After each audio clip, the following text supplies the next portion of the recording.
Hello, everyone, and welcome to another episode of The Lion, the Way, and the War, where we discuss Jesus, his church, and the spiritual battle that surrounds us all. My name is Craig Allison, and I'll be your host.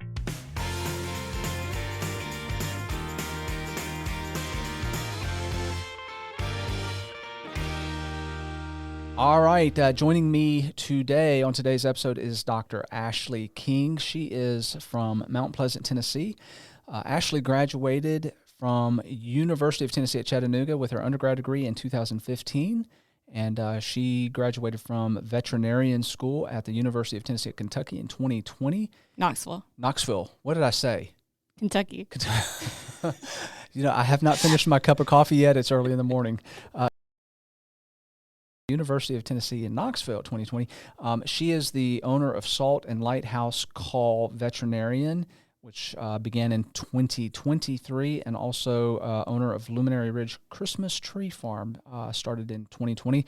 She does active on mission trips, the Navajo mission trip. I think you've been on several, correct, over the years? Yeah, this year will be my 7th time. So, okay, wow, so you've been doing that a while now. Mm-hmm. And is it, it's vet-based, so yes. You guys are going and taking care of animals in different places that yes. don't have probably any kind of animal care whatsoever. Right, it takes them a long time to actually travel to a veterinarian. Yeah. Hey, welcome to the show. Thank you. This was last minute, wasn't it? Yes, it was. So for the listeners, let me explain what's going on here. So Ashlee, we began what's called here at Central Church of Christ an outreach for our community called Bark and Bath. And basically what that is where folks here in Chattanooga will bring their animals, and we provide free rabies vaccinations, toe trimming. We give them a bath. And it's pretty cool that Ashlee donates her time and vaccines and all sorts of stuff to come down here and help us do that. So she's traveling about 3 hours to get here. And so she's here today, and we've got a little bit of time. And I just grabbed her and thought, you know what? There's some interesting stuff that I think would be good for the listeners to hear. As we were talking, we had breakfast this morning, and we were talking a little bit about your Christmas tree farm and the Hallmark movies, because there's a Christmas tree farm in about every Hallmark movie. Uh-huh. But that's a really neat thing that you started. I'm not going to mention any names, but in the course of our conversations, you are a vet to some pretty well-known celebrities. So I'm not going to say, I don't want to get you in any trouble, yeah. But you've got some fascinating stories that you shared with us last night too. I want to talk, though, to get you to talk a little bit more about your mobile clinic, basically, right, where you travel around, because it's got a special kind of twist to it. Uh-huh. So tell me a little bit about that. Yeah, so through vet school, I kind of had this calling to start a house call practice because I feel like I wanted to be more community-based. And so when I got out of school, or actually before that, I actually started going on the Navajo mission trip, and I saw how Christian Veterinary Mission does their work wherever they do it. And at every appointment, every time they try to, or at least the groups that I've been with, they always try to pray mm-hmm. with all the owners. And I thought, well, why couldn't I do that in a practice? Right. And so through vet school, I had kind of this in the back of my mind, and I didn't think it would happen this quickly. But God just kind of put me in that direction where he wanted me to have a house call practice, and he wanted me to make Christ the center of it. And so every appointment I offer to pray with my clients, and most of the time, I've only had a few occasions where they've said no, but most of the time we do, and then sometimes that sparks conversation. Sometimes that's just, thank you so much for being open with your faith. I'm a Christian too. Thank you for praying for me. And sometimes it turns out to be more of a therapy session, which I'm not prepared for, but I just try to let God talk through me, and I think that that's the reason why I'm here, is to live for Christ and do what he wants me to do. So I want to do that with my work as well. Yeah, so let me back up a little bit. I probably should have started with this because you and I go back. For those that don't know, Ashlee was one of our student was it directors? Is that what we were Yes. calling it at the Yes. time? So you were one of our first, pretty early on when I began as a campus Yeah, I think minister. I was your second group. Yeah. And so you were a student director there at the Christian Student Center while you were going to school here at UTC. And you always just, you had a heart for Christ. That was, I think just one of the things that stood out. That's why, why I wanted you as a student director, actually. And so you have that that commitment, that passion, and so I kept up with you as you after you graduated and was a huge advocate for you going to vet school and knew that if anybody could do it, you could because you're extremely smart, very respected, so much so that when I was putting all of my research together as a campus minister, I reached out to you. And you actually are one of the. I think if you read at the front of my book, you. I am, yeah. You wrote one of the. Well, I'm trying to think what those are called. The not like it's not a review. I don't remember what it's called. Yeah. Anyway, and so as I've watched you over the years, you started working for a clinic, right, out of school, but to transition so quickly and open up your own business. And do something that is bringing Christ into the centerpiece of it is remarkable to me, but really because of how quickly that it's happened. But you've already we were talking this morning, had a person that has just really had their life changed because of that. So tell me a little bit about that. Right. So I have this one client that told me last week that part of it was because I was in her life. She has accepted Jesus and she bought a Bible and she started reading it, or she was going to start reading it. She had just got it literally that day.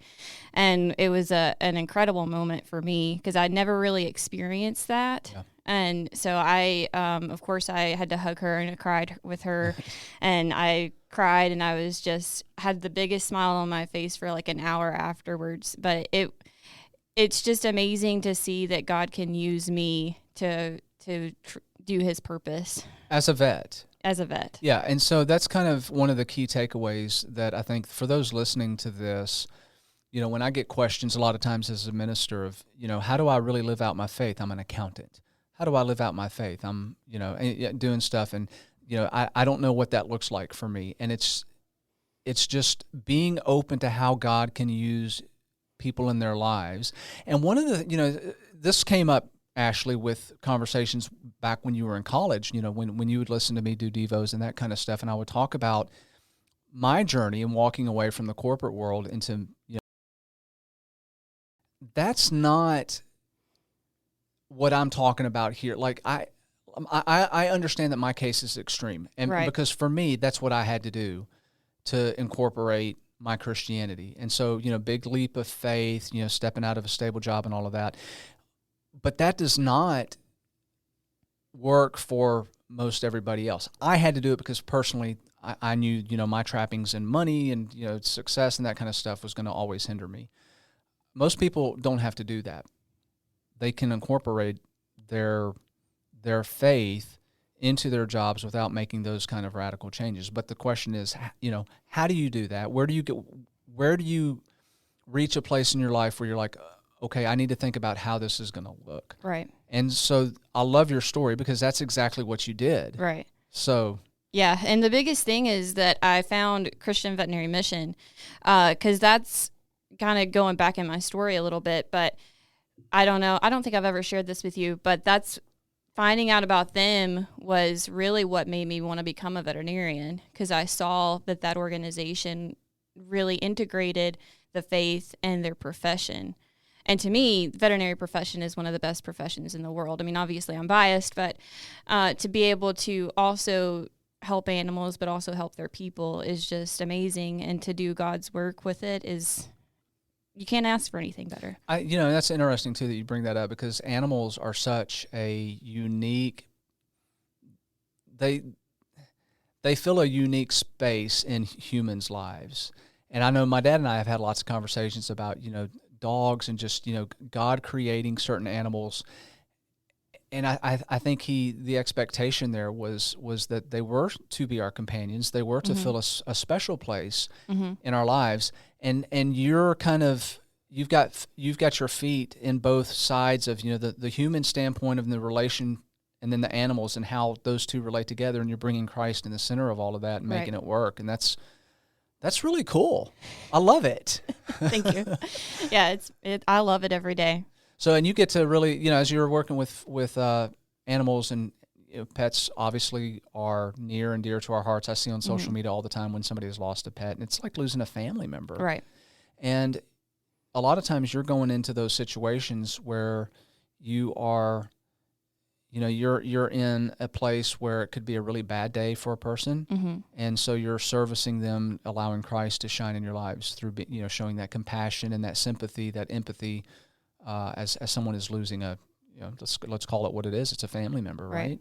But you also get to be there through the puppyhood and all that. Yeah, the fun stuff too. So as a vet, what is the most fulfilling or rewarding thing for you? That's a really difficult question. I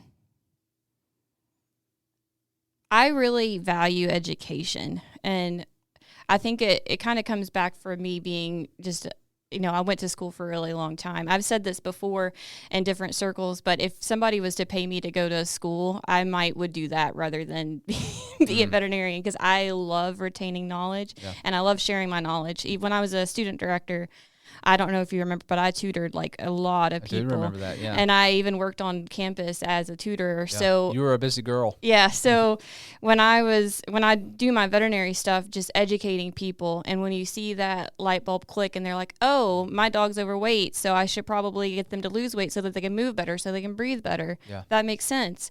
So I think that's the most fulfilling thing as a veterinarian to me, is to be able to educate people that don't really understand what's going on with their pet, and empower them to change things to make it better without medication. Because I'm a huge proponent of doing dietary changes, exercise, whatever you need to do to make your pet as healthy as it can be without medication and that sort of thing. So I think that's probably the most fulfilling thing to me, is to educate. Okay. What pet should a people, like what is the best pet to have in your opinion? Well, it depends on the person, because you've got to think about your lifestyle, how much time you want to commit, and just generally like what you want out of a pet. I'm trying to pigeonhole you into it, like making a very objective statement on like what is the best animal to have though. It's just like overall, like is it a cat? Is it a dog? Is it a goat, a sheep, a pig? It depends on the person. So my favorite is a blue heeler, but blue heelers are definitely not for everybody, because they're super active. Yes, and they can be very, very mean and not good, if not very structured. But I also really love goats, as you know. But again, goats aren't for everybody.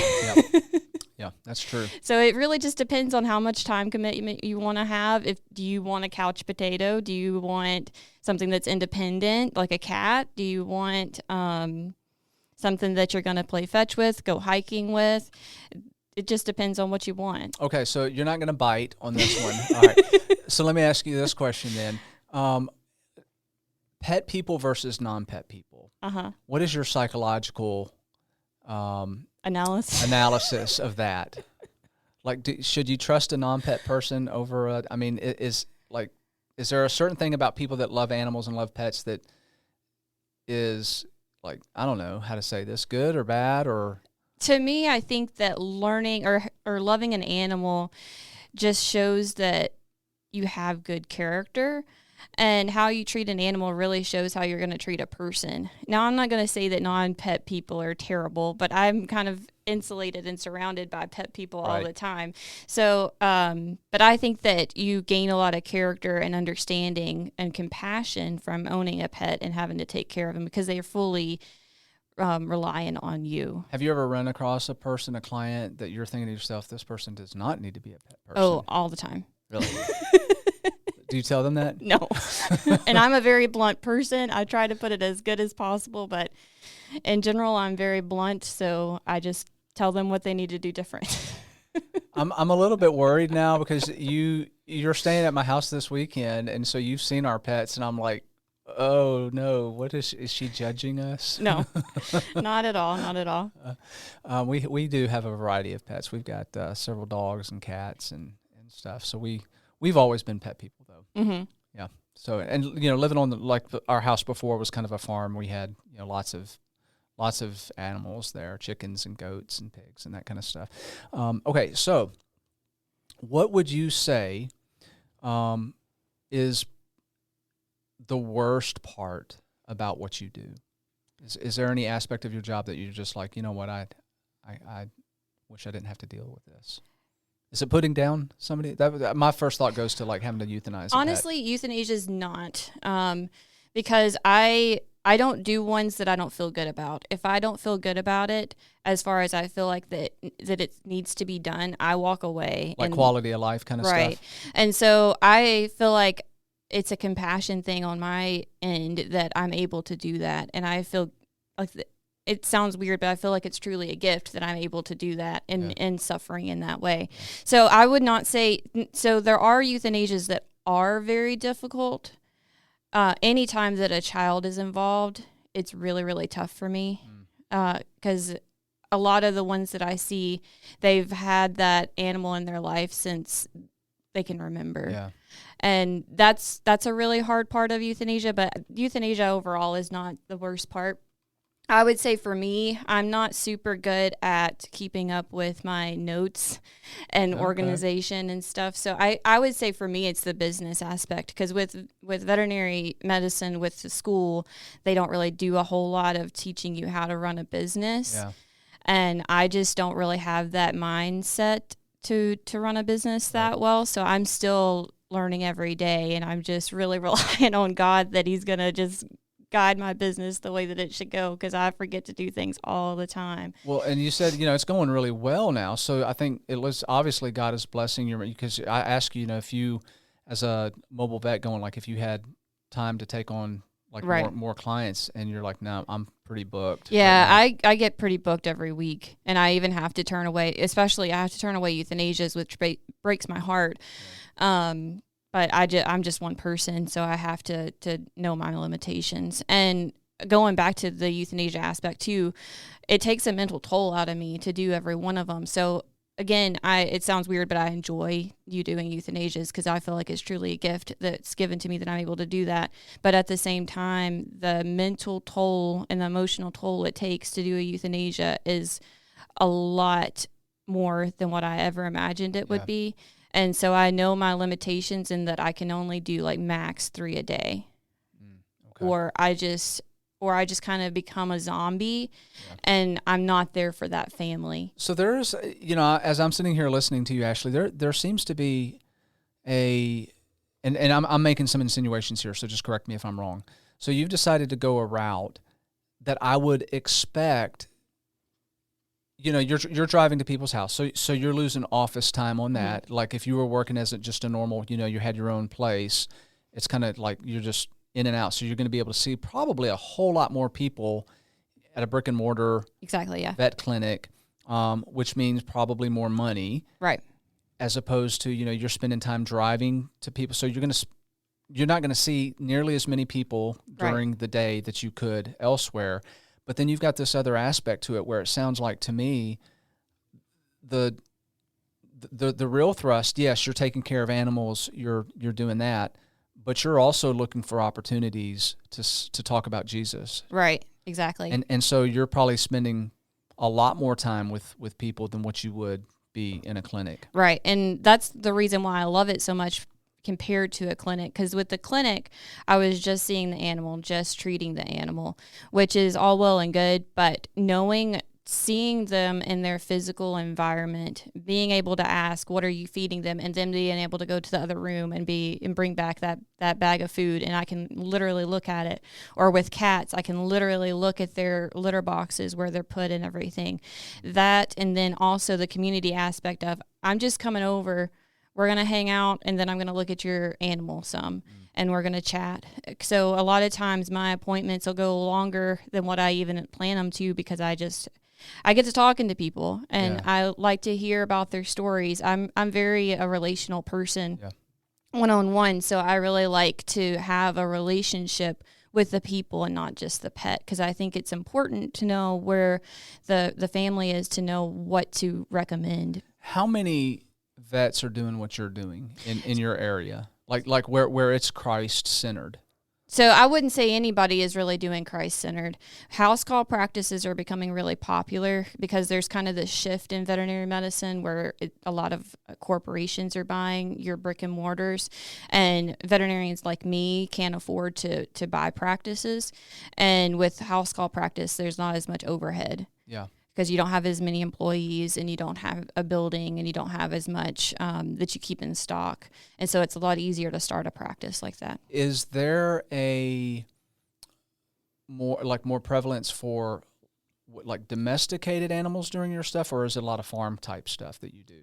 So mainly I'm dog and cat, but I do have a large number of goat and sheep clients because of how popular like the homesteading thing is right now. Some of which are very, very, very famous people. I'm not going to say. I want to, but I'm not going to say it. Yeah, but it's just popular in general. So sheep and goats are really a popular thing right now. I have a little bit of horse clients and cow clients, but not very many. The bulk of my practice is dog and cat. We had one of the best experience I've ever had. There was a vet close to us in Rock Springs, Georgia, and we had a miniature horse who he liked to go around and chew our goat's ears. He was a mean horse. Uh-huh. And this big goat of ours that had pretty large horns got fed up with him and like did his head up, and it just ripped him from sternum all the way up to his throat. And we saw the horse standing down at the corner of our field, and he was just standing down there, wouldn't move, wouldn't come up. And we noticed one of our dogs standing there with him, also not leaving his side, which was kind of cool. And we didn't really think anything of it. We saw it that morning, but came back that afternoon after picking up the kids. Horse is still there. Dog is still there standing by his side. So we go out there and look, and we see this massive wound. Oh, goodness. That's got him ripped open. And so, obviously it's a we can't fit him. We don't have a trailer or anything like that. So we called this mobile vet guy, and he comes out, and you could have stuck your fist inside. That's how big this rip was in his chest.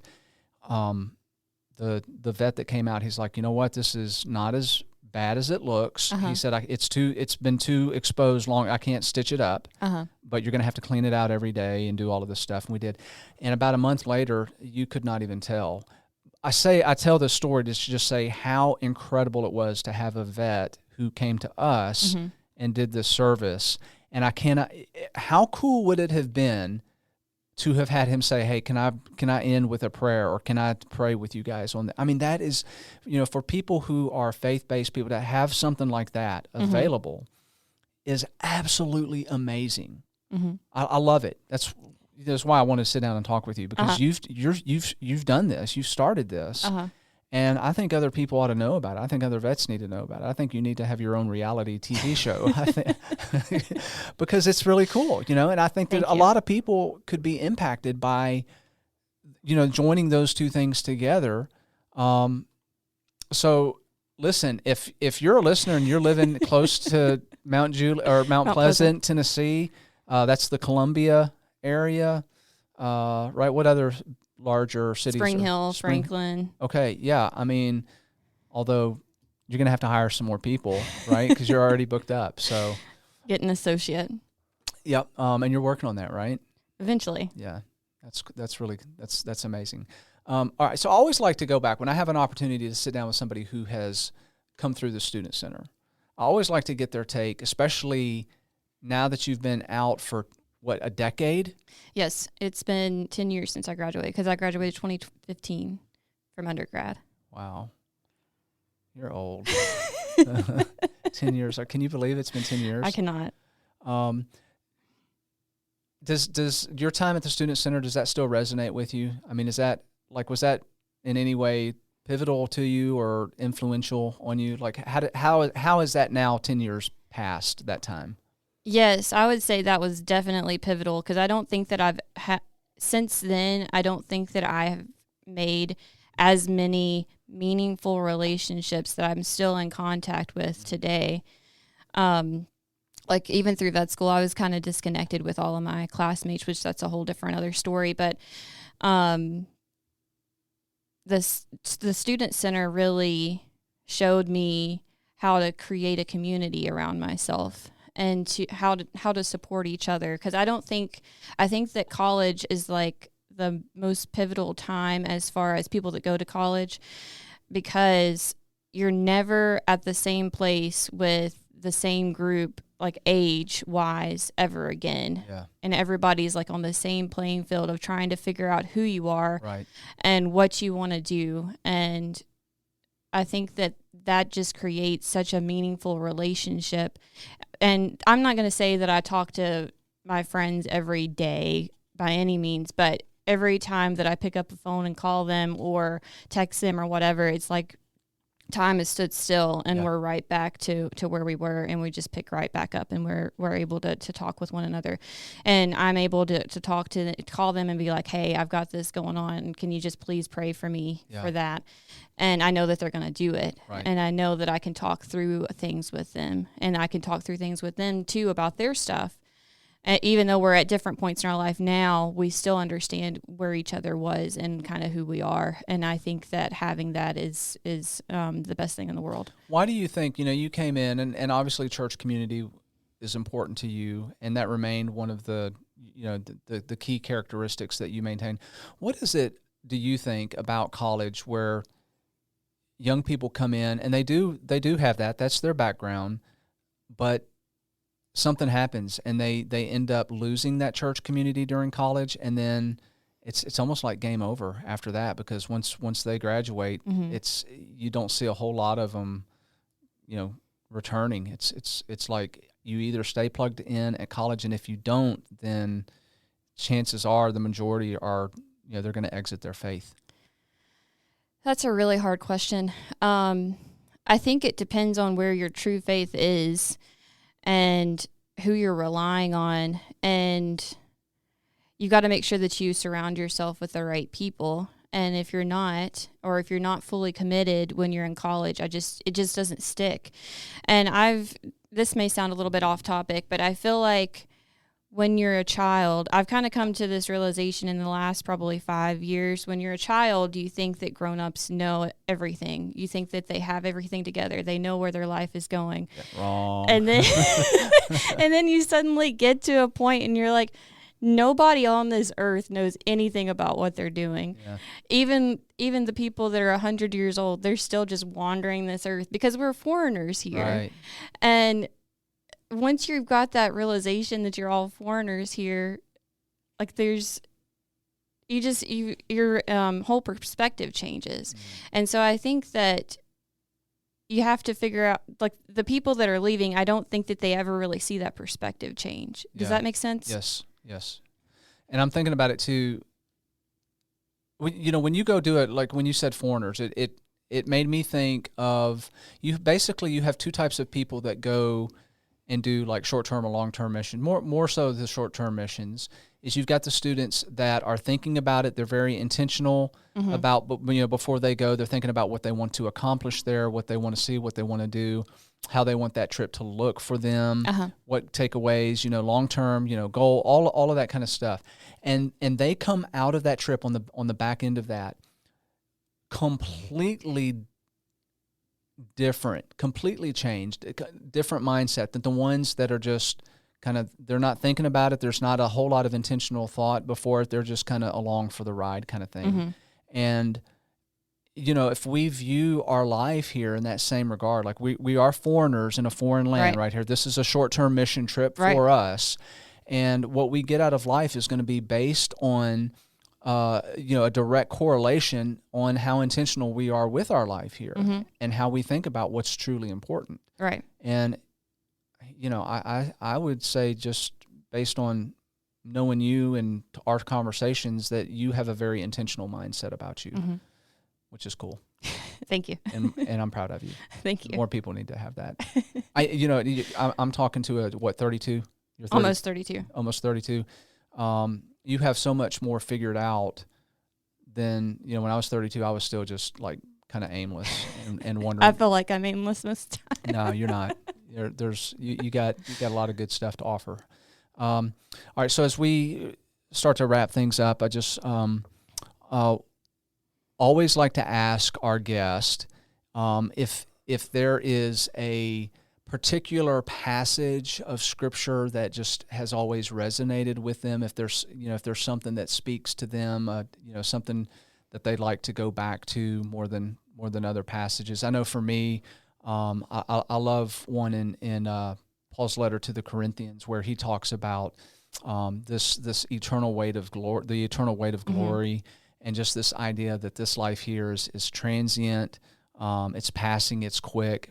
Again, speaking to the intentionality, right. when you think about it, that we're just, here and gone in no time at all. We're really just prepping ourselves for forever. Right. So, all that to say, is there anything there that you've got in mind? Well, I have a few things that I go back to a lot. So, I mean, my business name is Salt and Light, and that comes from Matthew, obviously. And so the all of the references to light and darkness really resonate with me because for whatever reason, I mean, I think that there's a lot of different examples in the Bible of symbolism. Yeah. And I think that that's intentionally put in there because those symbols mean, like, you might be more impacted by a different symbol, but for me, that light and darkness really resonates with me. Yeah. And I think it probably... You're a Star Wars fan? I am. I am actually. Sorry. But so those are the verses that I really love. But I may not be saying this right, but I think it's in Psalms. I probably have the wrong book entirely, but it's the one that's talking about he must increase so I can decrease, or I must decrease so he can increase. And I say that to myself all the time because I'm a very proud person. Yeah. And that's probably one of my biggest weaknesses is pride. Yeah. And so I have to continuously tell myself I must increase so he can decrease. I get it wrong all the time, but you know what I'm trying to say. I do, yeah. So I have to say that I probably say that to myself at least once every day.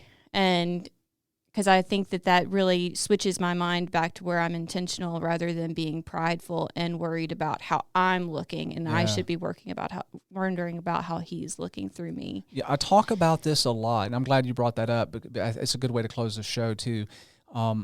Talking about all through the New Testament, we see it over and over again about this need to be humble, to humble ourselves, to esteem others more highly than ourselves.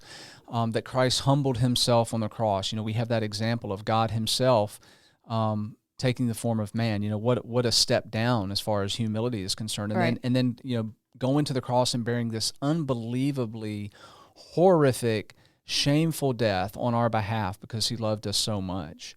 And when you think about this big picture stuff, the fall of man, the stuff that gets us in trouble, where Satan attacks us more than anywhere else, the original sin is pride. Right. I mean, it all comes down to that. And I think almost every sin is rooted in that. I've said that very same thing myself. Right. So I think it's a lesson that we can all do well to remember. All right, folks, thanks for joining us today. As you've already realized, this is just the audio version. Parker's out of town. When he's here, we're just crippling along, so we don't have this on the visual, which is probably good because I'm looking rough this morning. You look nice. Thank you. But if you do join us and you want to see the video version of this, we do have a YouTube channel, so like and subscribe to that. And also shout out to our sponsors. We've got Digging Deeper After Sunday, a podcast that also comes out of this studio here every Sunday. It's a recap of our lessons here, and that's usually posted on Monday. Ministry League, if you have not downloaded their apps, a fantastic app. We love partnering with Ministry League and all the great works they've done. I think they've got over 100,000 downloads now and just doing fantastic work. So many resources that they have there that are available if you have that app on your phone. So I highly recommend it. And so if you like what you're watching, you like what you are hearing, and you would like to reach out to us, you can reach us at The Lion, the Way, and the War @gmail.com. We are very responsive to our emails. Also look forward to getting ideas on what you guys want to hear, or guests that you want to have on. And then also, last thing I'm going to say is, as we finish up here, is be on the lookout for our Awaken Chattanooga. That's coming up all through June and July. Every Wednesday, we're going to have some absolutely phenomenal speakers here coming in every Wednesday around 6:30, I believe. We're going to have food trucks here. So if you don't want to do meals on those Wednesdays, consider coming and being part of that conference. I think it'll be worth your while. All right, until our next episode of The Lion, the Way, and the War, be kind to one another, love one another. Remember, the creator of the universe loves you so much that he gave up his only son for you. Have a blessed day.